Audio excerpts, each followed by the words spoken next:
ఇది చాలా toughest situation. ఎందుకంటే ఒకటి కాదు, నాకు ఆర్య తర్వాత ఏ సినిమా చేసింది ఫ్రాంక్ గుర్తులేదు. చేసినా కూడా బికాస్ టెన్షనో లేకపోతే ఎక్కువ ప్రెషరో ఎక్కువ, బికాస్ ఫస్ట్ సినిమా కాబట్టి ప్రతి మూమెంట్ గుర్తుంది. సో పేరు పేరున చెప్పాలి, మిస్ అయిపోవచ్చు, సరిగా చెప్పలేను మన టెన్షను. బికాజ్ ఎక్కడ కన్క్లూడ్ చేసుకుందాం అనుకున్నా, ఒక వేలో వెళ్దాం అనుకున్నా సరే చాలా కష్టంగా ఉంది. సో అంత టఫ్ సిచ్యుయేషన్ ఇప్పుడు నాకు. యాక్చువల్గా ఈ సినిమా చేద్దాం ఉన్నప్పుడు వేమ ఉన్నాడా? అరే వేమ,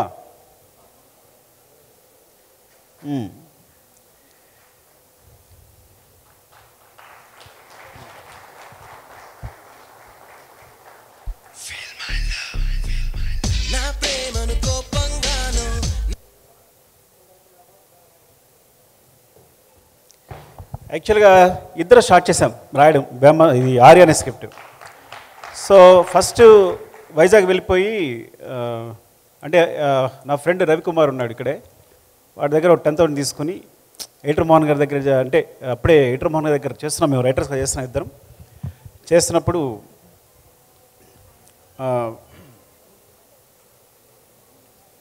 కంటిన్యూ ఎయిటర్ మోహన్ గారి దగ్గర చేస్తున్నప్పుడు సరే ఇంకా వదిలేసి మనం డైరెక్ట్ చేద్దామని చెప్పి నా ఫ్రెండ్ రవికుమార్ దగ్గర ఒక 10,000 తీసుకుని మేము వైజాగ్ వెళ్ళిపోయాం. హరిప్రసాద్ అని ఉన్నాడు, వాళ్ళ ఇంట్లో కూర్చుని ఇద్దరం స్క్రిప్ట్ రాయడం మొదలుపెట్టాం. అలా స్టార్ట్ అయింది దీనికి నాంది స్క్రిప్ట్. తర్వాత మళ్ళీ వచ్చిన ప్రకాష్ అని ఇంకో ఫ్రెండ్ ఉన్నాడు నాకు, తనతో డిస్కస్ చేసి we start the journey like that. And thank యూరా, ఇప్పటివరకు అసలు ఈడు దొంగ వాయి చేత కష్టపడి రాయించాలి ఇటు చేత.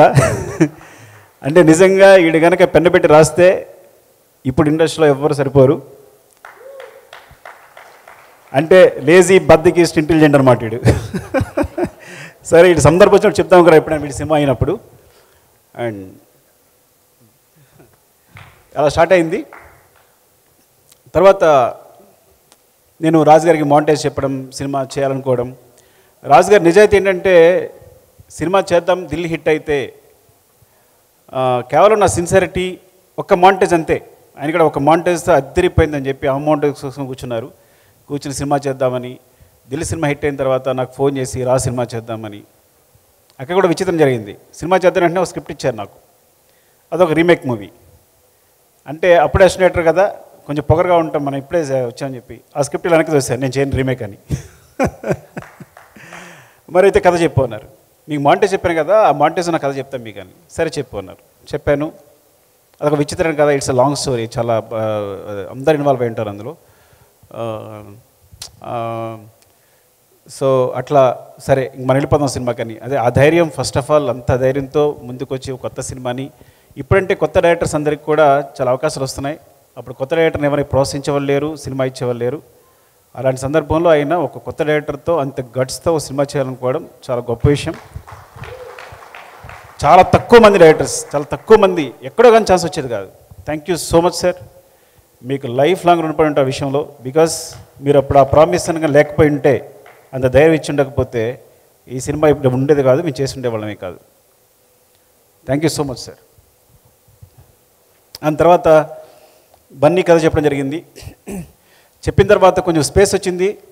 యాక్చువల్గా ఈ సినిమా మూడు అన్న కారణం, మొదటి కారణం రాజుగారు అయితే, రెండో కారణం తన భవిష్యత్తును తన వెతుక్కున్నట్టు బన్నీ ఈ కథ నాకు కావాలని పట్టు కూర్చుని సార్తోనూ అందరితోనూ పోరాడి మళ్ళీ వచ్చి మమ్మల్ని అందరినీ మూవ్ చేసేటట్టు చేసి ఈ ప్రాజెక్ట్ అయ్యేటట్టు చూసుకున్నాడు.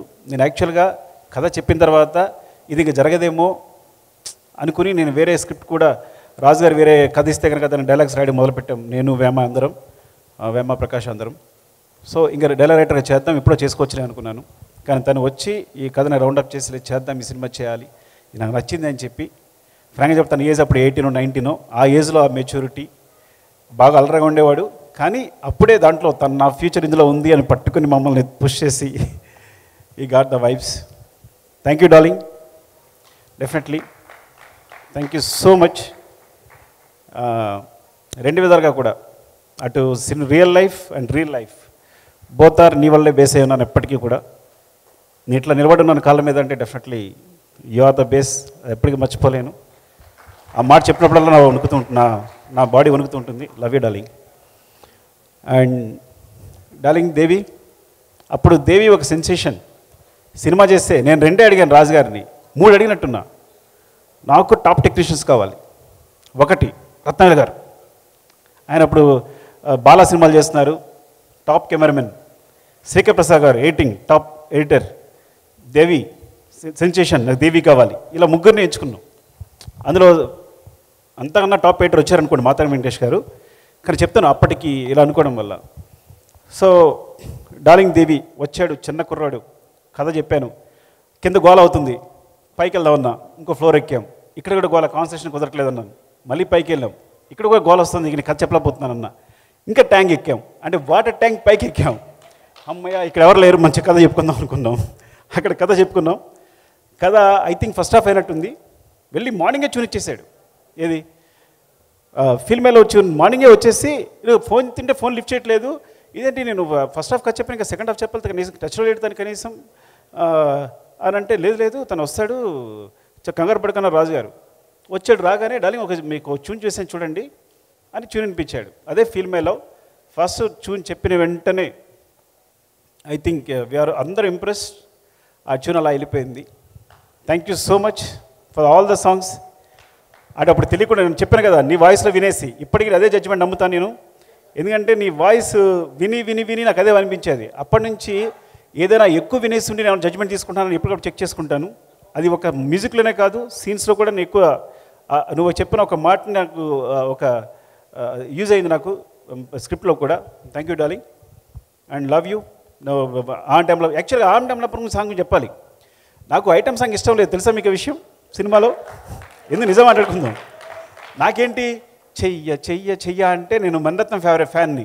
అంటే అంత అందంగా వయ్యారంగా ఏదో పెద్ద కళాత్మకంగా తీయాలి సినిమా అనుకుని, ఈయనేమో ఐటమ్ సాంగ్ అని అంటే అమలాపురం అని ఈయన మాట్లాడుతున్నారు. సో ఓవరాల్గా నేను దాని లిరిక్ రాయించుకున్నప్పుడు ఆన్ టైంలో నచ్చింది, చూ నచ్చింది. కానీ దాని లిరిక్ రాసేటప్పుడు ఏమైందంటే టైం లేదు. వేటు గారి దగ్గర పంపించినప్పుడు అన్నీ అందులో వేరే వేరే పదాలు వచ్చేస్తే ఇంకా రాజుగారితో గొడవ పడ్డాను నేను. నాకు నా సినిమా ఇది కాదు, ఈ కథ కాదు. అల్లువారి పిల్లగాడ ఏంటి, అల్లువారి పిల్లగాడ అంటే నా స్టూడెంట్, నా హీరో ఆర్య, అల్లువారి అబ్బాయి కాదు. సో ఇట్లా అంటే ఆర్య వచ్చి హీరోయిన్ ఎత్తుకోవాలి, కానీ అరవింద్ గారి అబ్బాయి అయితే ఈజీగా కొట్టేస్తాడు హీరోయిన్ని. అమ్మాయి వెంటనే పడిపోద్ది, ఆయనకి చాలా డబ్బులు ఉన్నాయి. నా ఆర్య పూరు పాపడి బైక్ కూడా లేదు, సైకిల్ మీద వెళ్తుంటాడు అని. అది శంకర్ మాస్టర్ కూడా కారులో ఇప్పుడు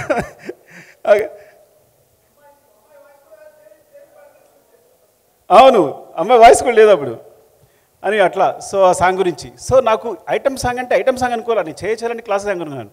అప్పటి నుంచి విచిత్రం తెలుసా నీకు, ఐటమ్ సాంగ్ మొదలుపెట్టిన ఆయన సినిమాలో ఒక్క ఐటమ్ సాంగ్ ఉండదు.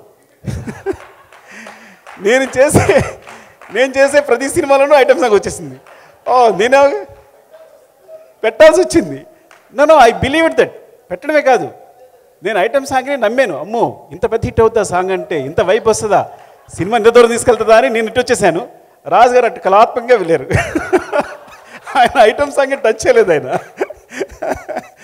అట్లా. సో చాలా విచిత్రంగా ఉంటుంది అన్నీ ఇలాంటివన్నీ చెప్తుంటే. ఇట్స్ అవునవును. And thank you darling.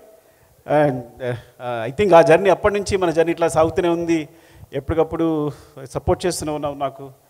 And చెప్తాను కదా, నా మ్యూజికే నువ్వు, నా సంగీతమే నువ్వు. నాకు సంబంధించి మ్యూజిక్ అనేది నాకు ఎంత కూడా తెలియదు, వనమాలు కూడా తెలియదు. ఎప్పుడు ప్రతిరేషన్ నీదే, ప్రతిదీ నీదే, ఇంతవరకు తీసుకొచ్చావు. సినిమాలు కూడా చాలా సపోర్ట్ చేసావు నీ మ్యూజిక్తో. Thank you so much darling. And చాలామంది ఉన్నారు ఇక్కడ. శివాని మోసం చేశాను మా బిగినింగ్లో నేను. Thank you Shiva, accepting the role. చాలా ఫన్. కొంచెం శివ నేను సెకండ్ లీడ్ అని కొంచెం కోపంగా ఉండేవాడు అప్పుడు. తనుకున్నప్పుడల్లా కోపం వస్తుండే శివకి. అంటే నాట్ లైక్ దట్ యాక్చువల్లీ. సరదాగా మాట్లాడదాం అనుకున్నాను, ఇన్నాళ్ళు నిజంగా అది.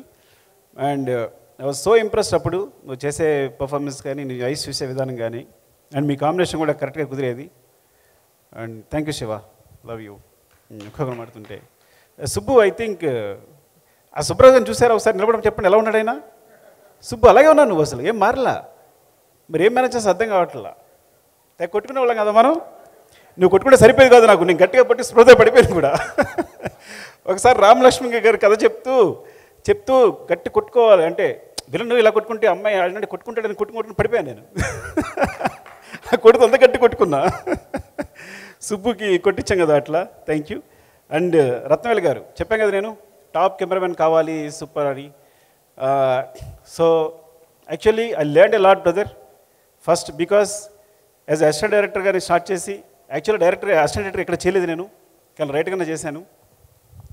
అంటే వినయ్ గారు చేసినా కూడా రైటర్గా ఉండేవాడు కానీ చూసేవాడు, కానీ వినయ్ గారు నాకు ఏ పని చెప్పేవారు కాదు. So whatever I learn from Vinay garu only. So thanks to I always నా సినిమా గురు వినయ్ అనే చెప్తాను. బికాస్ నేనైతే నేర్చుకున్నాను, తన నుంచి నేర్చుకున్నాను. ఏమన్నా నాకు నేర్పినా తనే నేర్పారు, తనే సపోర్ట్ చేశారు. Thank you sir, thank you so much for your love Vinay గారు. అండ్ తర్వాత ఫ్రాంక్గా చెప్పాలంటే సినిమాకి సంబంధించి నా గురువు రత్నవేల్ గారే. అండ్ బిగినింగ్ ఐ రోట్ నేను కూర్చుని మా శివగాడు ఉన్నాడు కెమెరామెన్ శివ, మన శివ ఉన్నాడా, వచ్చాడా? శివ అసిస్టెంట్గా చేశాడు కదా, శివని పట్టుకుని షార్ట్ డివిజన్ రాసేసుకున్నా. ప్రతి సీన్కి ఇంత బుక్ ఉంటుంది, ఇంకా ఉంటుంది అది షార్ట్ డివిజన్. సో అవి కొన్ని సాధ్యమయ్యి కొన్ని సాధ్యం కానీ ఉండేవి. సో సెట్లోకి వెళ్ళినప్పుడు ఆ ప్రాబ్లం ఎదురయ్యేది తనతో. సో ఆ విషయంలో తను సపోర్ట్ చేసేవాడు. నో సుకు ఇది కాదు, ఇది రాదు డెఫినెట్గా ఈ కాంబినేషన్ ఇట్లా రాదు, ఇలా చేయొచ్చు అని. సడన్గా 1 వీక్ తర్వాత ఆయన వదిలేసి వెళ్ళిపోయారు వేరే సినిమాకి. నేను దేవా ఓ 2 రోజులు షూట్ చేయాల్సి వచ్చింది. ఎంత టెన్షన్ పడ్డామంటే గుర్తుందా, ఫ్రూట్స్ ఇచ్చే సీన్. దేవా అంటాడు, సార్ ఇంత పాయింట్ ఆఫ్ వ్యూ సార్ ఇంకా పోండు అంటాడు. అరే అంటే అంత పాయింట్ ఆఫ్ వ్యూ సార్ ఇంకా పోండు అంటాడు. ఏంటి ఇక్కడి నుంచి ఇక్కడ కెమెరా కదపడానికి నేను ఒకసారి బేసిక్స్ ఆలోచించుకున్నా. ఈ సినిమా ఏంటి ఇంత ఏదో కొంచెం కొత్త గొప్ప మ్యాథమెటిక్స్ చెప్పొచ్చున్నాం కదా, ఉన్నవి 4 లెన్సులు, దీనికోసం ఇంత టెన్షన్ పడుతున్నావు. Okay these are only axis, ఇంత మించే ఉంటుంది. అరే నువ్వు అలా ఉండి పక్కన పెట్టు, కెమెరా కూడా పెట్టు, కెమెరా పెట్టు అని. Then I started the direction. Actual direction అక్కడ స్టార్ట్ అయింది నాది. Thank you so much brother for your love. And Deva, అప్పుడు దేవా కూడా చాలా సపోర్ట్ చేశాడు, ఆర్టిస్ట్ పొజిషన్ ఇవ్వడం కానీ అది కానీ. థ్యాంక్ యూ దేవా, ఉన్నాడు లేడు ఇక్కడ. అండ్ తర్వాత కొంత క్లాష్ తను విజయ్ చేశాడు, విజయ్ చక్రవర్తి చేశాడు. Vijay thanks for your support, చాలా చాలా సపోర్ట్ చేసావు ఆ టైంలో. Thank you so much. And Shankar master, నాకు తెలుసు చాలా జోకులు ఉండే నా మీద. ఆ జోకులు ఏంటి ఒకసారి చెప్పొచ్చు కదా. నేను ఏదో ప్రియరాగం చేస్తున్నప్పుడు మాట్లాడితే ఒక మాంటేజ్ కోసం కొబ్బరికాయలు తీసుకొచ్చేవాడిని, వీటితో చేద్దామని. వీళ్ళిద్దరు నవ్వుకునేవారు బాగా, లేదా రింగులు పట్టుకొచ్చేవాడిని. సో ప్రతిదీ రకరకాల మాంటేజ్ తీసేయాలని చెప్పి. ఇంకా చాలా మాంటేజ్ ఒక 60, 70, 100 మాంటేజ్ ఉంటే వేమా, ఒక 100 మాంటేజ్ ఉండేమో తీస్తూనే ఉండేవాళ్ళం అవన్నీ. వీళ్ళిద్దరు నవ్వుకుంటుండేవారు, బాగా నన్ను ఏడిపిస్తుండేవారు. సీరియస్ కదా వీళ్ళిద్దరిని. రత్నవేల్ గారు శంకర్ సీరియస్ కదా, నన్ను ర్యాగింగ్ చేసేవారు, గుర్తుంది నాకు. And Nikki, thank you Nikki, thank you last step moment కోసం. ఇంకో విచిత్ర విషయం చెప్పాలి. సో రాజు గారికి నాకు ఇంకో గొడవ అయింది. ఎందుకంటే నాకు కంపల్సరీ ఆ మాంటేజ్ చెప్పాను కదా, మాంటేజ్ తీయాలి. పైన వాటర్ పడుతుంది, ఆమె డాన్స్ చేస్తుంది, కింద వాటర్ పడుతుంటే కింద హీరో నిలబడ్డాడు. ఆ మాంటేజ్ లేకుండా సినిమా రిలీజ్ చేస్తాం అని అంటే నో చాలా ఎక్కువ ఖర్చు పెట్టేస్తున్నావు, నెంబర్ ఆఫ్ డేస్ కొత్త సినిమా కింద చేసిన లేదని ఆయన మీరు ఇద్దరం తిట్టుకున్నాం. ఒక రేంజ్కి వెళ్ళిపోయింది. మీరు దగ్గర నుంచి నువ్వు వెళ్ళిపోయాను. నేను కోపం వచ్చేసి ఏంటైతే నువ్వు ప్రొడ్యూసర్ అయితే ఏంటి అలా వెళ్ళిపోయాను అంటే నేను ఇవ్వను, అది ఇద్దరు కేకలు వేసుకుంటున్నాం. అది సడన్గా కాలు పెట్టేసుకున్నా. ఇప్పుడే కదా నువ్వు అరిచాడు కాలు పెట్టినట్టే. సార్ ఒక్కరోజు షూట్ ఇవ్వండి సార్, ఆ మాంటేజ్ మిస్ అయిపోతున్నా నేను. అలాగే నిక్కీ ఒక స్టెప్ చెప్పాడు, చాలా బాగుంది, అది విల్ డూ సంథింగ్ సార్ అంటే ఇంకా నవ్వేసుకుని సరే చేసుకో అని ఇచ్చేసారు 1 డే. సో దట్ 1 డే ఆ మూమెంట్ అంత సెన్సేషన్ అయింది నిక్కీతో. సో సమ్టైమ్స్ ఏమంటానంటే మీరందరూ అనుకుంటారు ఒక డైరెక్టర్ అంటే చాలా పొగరుగాను లేదంటే వాడు చాలా అసలు చెప్పింది వినంట.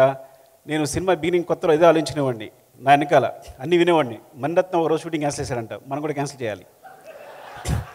కృష్ణవంశీ గారు 49 టేక్ చెప్పండి, మనం 50 టేక్స్ చేయాలి. సో వెనకాల చూసేవాడిని, వెనక్కి తిరుగుతాయి. ఈ షాట్ వచ్చిన వెంటనే ఒక మణిరత్నం కనిపించేవారు, ఇటు కృష్ణవంశీ గారు కనిపించేవారు. సో ఐ ఫీల్ లైక్ ఒక్కొక్కరు అంటే కథలు వింటుండేవాళ్ళం కదా. ఇంకో రామ్ గోపాల్ వర్మ అసలు ఫోనే చేయడంట, ఆర్టిస్ట్ కూడా ఇలా బుక్ చదువుకుంటాడంట, ఎస్ అంటాడంట, మనం కూడా అలా చేయాలి. సో ఇవన్నీ రిపీట్ అవుతుండేవి. ఎందుకు చెప్తున్నాను ఇది, మిస్ అయిపోయాను. ఎందుకు చెప్తానంటే డైరెక్టర్స్ అందరికీ సో చాలా కాంప్రమైజ్లు ఉంటాయి. నేను రాజు గారి కాళ్ళు కనీసం 3 సార్లు పట్టుకుని ఉంటా సినిమా మొత్తం మీద. అంటే అంత జాగ్రత్త కూర్చున్నారా మీరు? అంటే అంతే.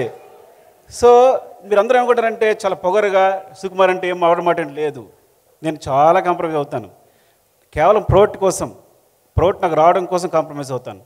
నా ప్రోట్ రావడం కోసం కొంచెం కోపంగా బిహేవ్ చేస్తాను. ఇది కేవలం సినిమా కోసం మాత్రమే. ఒకసారి నిజంగా కూడా కోపం రావచ్చు, దాన్ని సర్దుకుంటాను. సో అంటే డైరెక్టర్స్ అందరూ, వచ్చే అసిస్టెంట్ డైరెక్టర్లు అందరికీ ఒక సందేశం ఏంటంటే, పైకి మీ అందరూ ఇలా కనిపించవచ్చు కానీ చాలా కాంప్రమైజ్లు ఉంటాయి, చాలా కష్టపడి ఉంటాం, చాలా బాధపడి ఉంటాం, చాలా తిట్లు తిని ఉంటాం, చాలా ఇన్ఫీరియర్గా బతుకుంటాం. సామాన్య మానవుడిలాగా మీరు చూడరు. ఒక కూలివా అంటే అఫ్కోర్స్ అలా మాట్లాడకూడదు, అట్లా అందరిలా బిహేవ్ చేస్తుంటాం. సో అది బట్టి గుర్తుంచుకోండి. మీరు పైకి చూసి మీరు మనం మోసపోకండి అని చెప్తున్నాను చెప్పడం కోసం. అరే వేణు, థ్యాంక్ యూరా, థ్యాంక్ యూ సో మచ్. ఈ డైరెక్ట్గా వచ్చి నేను అసిస్టెంట్ వస్తాను, నేను లేకపోతే నువ్వు చేయలేమన్నాడు వీడు, అంతే వీడు వచ్చేసి వేణుగాడు. అలాగే భాస్కర్ కూడా అక్కడ ఉంటే నువ్వు వచ్చేసారా అని భాస్కర్ అని రమ్మని. So it's like very big team. ప్రతిదీ సురేష్, పెద్ద ప్రసాద్, అందరూ నా అసిస్టెంట్లు అందరూ పేరున ఎవరైనా మర్చిపోతే అందరూ డైరెక్టర్లు అయ్యారు. వాసు, అరే వాసుగాడు ఏడి, జోష్ వాసుగాడు, అప్పుడప్పుడు హాయ్ చెప్పరా, వస్తావా పైకి? రావు కదా, రా, పర్లేదు రా. సో వాసుగాడు ఏంటంటే మా ఇద్దరు గొడవలు అయితే మధ్యలో అనమాట.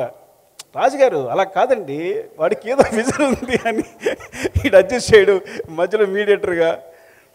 సో ఇట్స్ లైక్ సో అంటే అందరినీ చూస్తుంటే అందరూ డైరెక్టర్లు అయ్యారు, చాలా హ్యాపీగా ఉంది, చాలా ఆనందంగా ఉంది. అరే అలా ఎక్కలేవరా ఎప్పుడు. సో వాసు, హరిప్రసన్న రా, నువ్వురా. ఎందుకంటే ఈయన జడ్జి అప్పుడు కథ చెప్తున్నప్పుడు ఏంటి వేమ నేను కథ రాస్తుంటే ఈయన ప్రతి సీన్ బాగుందా లేదని చెప్పేవాడు. వీళ్ళుంటేనే కూర్చొని రాశాం.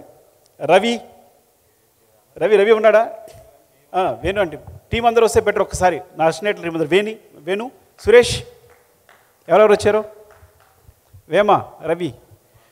సో పేరున చెప్పాలంటే అక్కడ మిస్ అయిపోతే అభినయ, థ్యాంక్ యూ సో మచ్. నువ్వు డాన్స్ చేసే వరకు నేను నమ్మలేదు, నాకు తెలుసు నువ్వు కోపంగా చూసావు ముందు నన్ను కదా, ఇప్పుడే కోపం ఉంది నీకు. నేను వేరే పెద్ద హీరోని ఊహించుకున్నా. రాజుగారు అమ్మాయికి బిజినెస్ క్లాస్ టికెట్ వేయాలని చెప్పి ఆప్ చేశారు అమ్మాయిని. తెలుసులేండి మాకు, సీరియస్గా డార్లింగ్. నేను ఒక పెద్ద హీరోయిన్ని ఊహించుకుంటే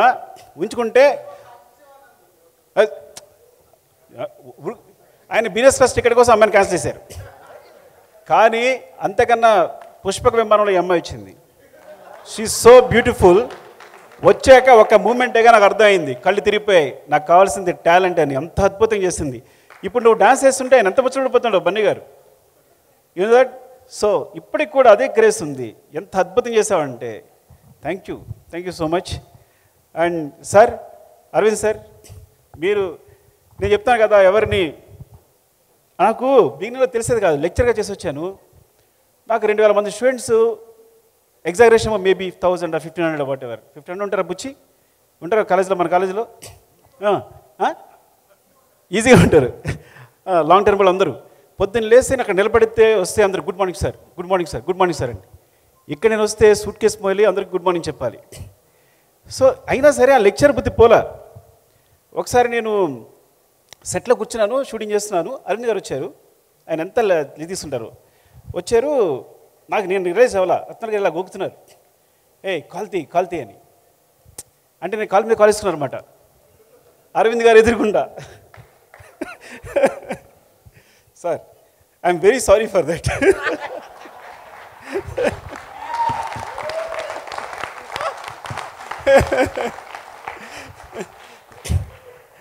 అంటే ఆ తర్వాత బన్నీ మాట్లాడుతూ ఉంటాడు, అప్పుడు గ్రావిటీ అని పదవి ఉపయోగిస్తుంటాడు. మీ గ్రావిటీ అంటే తర్వాత తెలిసింది. అవును సార్, అవును. అది కాదు కానీ సార్, కొంచెం అలాంటిదే. Sorry sir. రత్న గారు ఇలా అనేవారు నన్ను, కొంచెం ఆ విషయంలో కూడా బ్రదర్ హెల్ప్ చేశాడు. అంటే చాలా విషయాలు ఇలా ఉండాలి, ఇలా ఉండకూడదు, వాళ్ళతో ఇలా బిహేవ్ చేయాలనేది. Thank you so much, love you brother. And ఇంకెవరైనా, అరే హన్షిత, బాగా ఆడుకున్నాడు కదా మన ఇద్దరం. ఎక్కడికి వెళ్ళాం, మీ ఇద్దరం కలిసి వెళ్ళేవాళ్ళం. నా పక్కనే ఉండేది. ఎక్కడ మనం తిరుపతి వెళ్ళాం, అందరం కలిసి వెళ్ళేవాళ్ళం. నడిపించాదా నిన్ను? నేను కూడా ఆశీష్ ఖండ్ అయితే నేను మోసాను కూడా, ఎత్తుకుని మోసా, వాడి బండగా వెళ్ళిపోతుంటే. So and Bablu, thank you Bablu.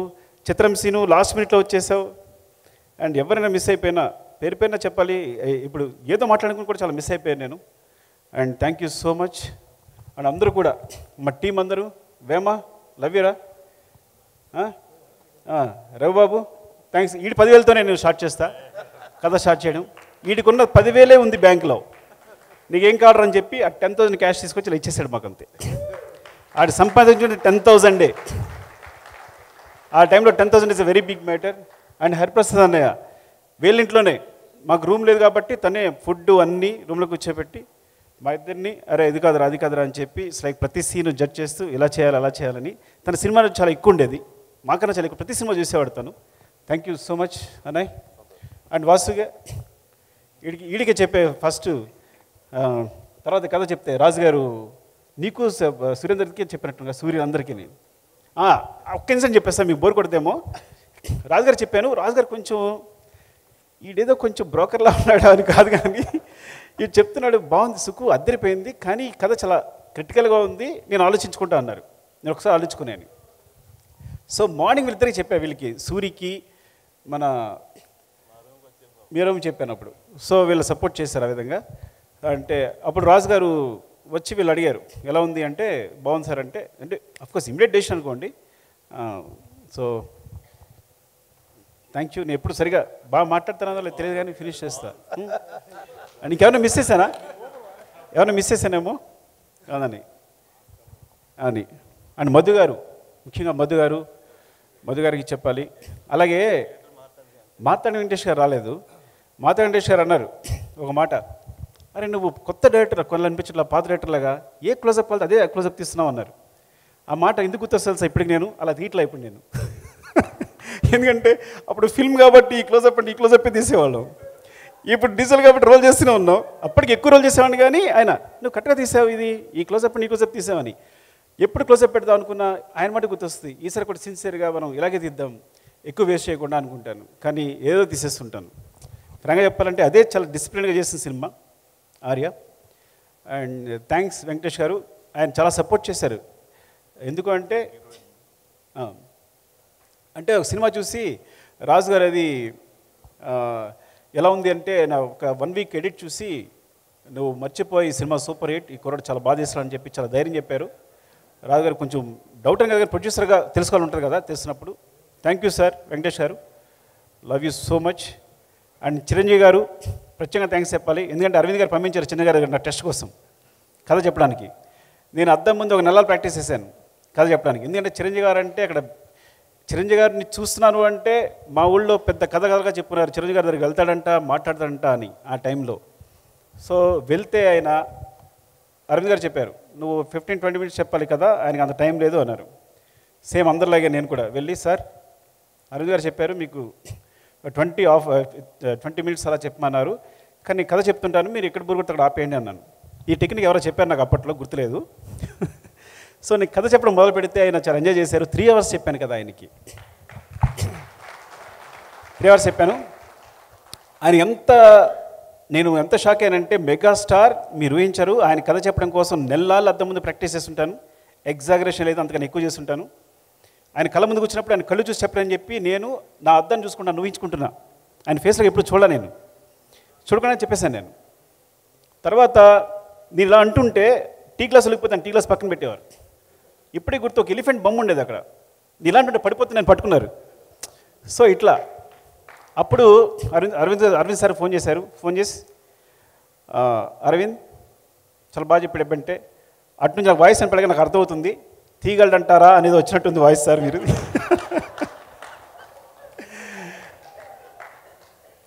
Because నాకు ఎక్స్పీరియన్స్ లేదు, ఏ సినిమాకి అసినేట్గా చేయలేదు పెద్దగా. సో డెఫినెట్గా డౌట్ ఉంటుంది. ఇక్కడ నుంచి ఆ మాట అన్నారు, ఈ సినిమా కెమెరా పాతి తీసిన హిట్టే తీ అన్నారు. థ్యాంక్ యూ సార్ చిరంజీవి గారికి. అండ్ పేరున ఎవరన్నా మర్చిపోయినా అనుకోవద్దు, ఇంకో సందర్భం ఎప్పుడైనా వస్తే కనుక డెఫినెట్గా మాట్లాడతాను. Love you so much. Anu Mehta, yeah అసలు శిరీష్ గారు లక్ష్మి గారు. సో ఫస్ట్ డార్లింగ్ సపోర్ట్ చేసిన శిరీష్ గారు, ఈ విషయం మర్చిపోకూడదు. అది తర్వాత లక్ష్మణ్ గారు, ఇద్దరు. సో ఎప్పుడు ఇద్దరు కనిపిస్తుంటారు మమ్మల్ని, ఎప్పుడు రాజు గారు బికాజ్ రాజు గారి స్క్రిప్ట్ సైడు అడ్మినిస్ట్రేషను ప్రొడక్షన్ అని చూసుకుని ఉంటే మమ్మల్ని అందరినీ ప్యాంపర్ చేసేవారు. శిరీష్ గారు, లక్ష్మణ్ గారు మా అందరినీ ప్యాంపర్ చేసేవారు. మాకు కావాల్సిన అది తింటావా, ఇది తింటావా, ఇది చేసుకుంటావా, ఇది తాగుతావా అని. Thank you so much Shirish గారు అండ్ లక్ష్మణ్ గారు, అండ్ లవ్ యూ ఆల్. అంటే ఇంకా నిన్నే మొన్న జరిగినట్టుంది ఇదంతా. ఇంకా నేను అసలు మీరు నమ్మరు, అందరికీ ఎలా ఉంటుందేమో, నాస్టాల్జియా కూడా లేదు, నిన్న జరిగినట్టే ఉంది. ప్రతి విషయం నాకు గుర్తుంది ఈ సినిమా సంబంధించి అన్నీ. Thank you so much. ఎందుకంటే ఈ సినిమా గురించి మాట్లాడడం మొదలు పెడితే అలా వెళ్తూనే ఉంటుంది. అందరికీ పేరున థ్యాంక్స్. ఇక్కడ ఈ రోజున ఇలా నిలబడ్డానంటే డెఫినెట్గా మీ అందరి సపోర్ట్ అండ్ మీ ఆశీస్సులు అనే మాట ఇప్పుడు వాళ్లే కానీ మొట్టమొదటిసారి వాడుతున్నా. డెఫినెట్గా మీ ఆశీస్సులు, మీ బ్లెస్సింగ్స్, మీ wishes. Thank you so much. Love you.